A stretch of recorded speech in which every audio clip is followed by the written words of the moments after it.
যারা নির্বাচন চায় না তাদের ভেতর আওয়ামী লীগের ভূত ঢুকেছে বলে মন্তব্য করেছেন বিএনপির চেয়ারপারসনের উপদেষ্টা ব্যারিস্টার মাহবুব উদ্দিন খোকন।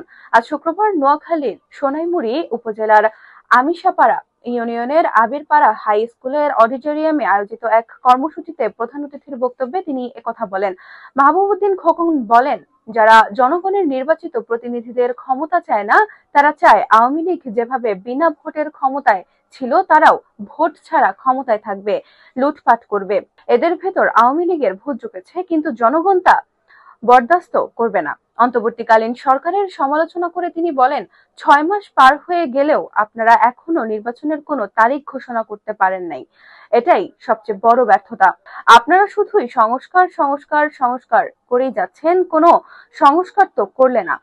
বিএনপি সবসময় সাধারণ মানুষের পক্ষে থাকে উল্লেখ করে দলটির চেয়ারপারসনের উপদেষ্টা বলেন, 16 বছর ধরে এত নির্যাতন, হত্যা, গুম খুনের পরেও বিএনপিকে দামিয়ে রাখতে পারে নাই।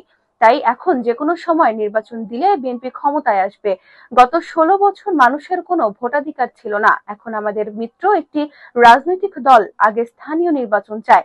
তাদের আওয়ামী লীগের জন্য এত দরদ।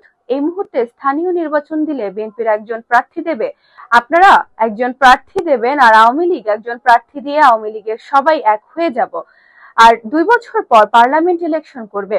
ঈদ উল ফিতর উপলক্ষে বাংলাদেশ জাতীয়তাবাদী দল সোনাইমুড়ি বিএনপির আমিশাপাড়া ইউনিয়ন শাখার নির্যাতিত নেতাকর্মীদের মাঝে পাঞ্জাবি বিতরণ করা হয়েছে।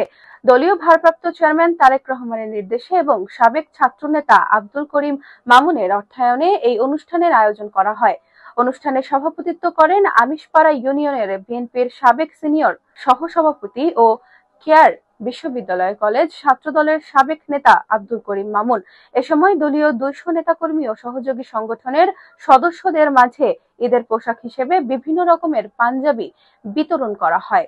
অনুষ্ঠানে উপস্থিত ছিলেন আমিশাপাড়া ইউনিয়ন বিএনপির যুবদল, ছাত্রদল ও স্বেচ্ছাসেবক দলের নেতারা। এছাড়া স্থানীয় ও জাতীয় গণমাধ্যম প্রতিনিধিরা অনুষ্ঠানে অংশ নেন।